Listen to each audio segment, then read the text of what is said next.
En fait, on commence à comprendre le manche de sa guitare quand on se rend compte que toutes ces formes qui ont l'air de rien avoir les unes avec les autres, au final, ce n'est qu'une seule forme qu'on fait naviguer verticalement sur le manche de la guitare. Donc, exemple, notre accord de Do. Je reprends cette bonne vieille forme de Do là. Imaginons, je veux faire un accord majeur, pareil, donc avec un 1, 3, 5, mais sur la corde du dessus. Donc qu'est-ce que je vais faire? Je vais tout décaler vers le dessus, en prenant compte le fameux décalage de la corde de Si. Donc ça veut dire que cette note-là va passer là, cette note-là va passer là, et cette note-là, elle ne va pas passer là, elle va disparaître parce qu'elle va devenir ouverte, à cause du décalage de la corde de Si.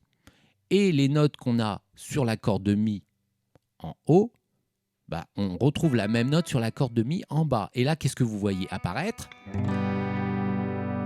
Transformation, tada! L'accord de Sol. Et l'accord de Sol, c'est comme l'accord de Do. Il y a des choses à dire là-dessus. Donc l'accord de Sol, ce qui est sympa avec cet accord de Sol, c'est qu'effectivement, lui aussi, il est en position fondamentale. Donc on a tout de suite ce son Do, Mi, Sol.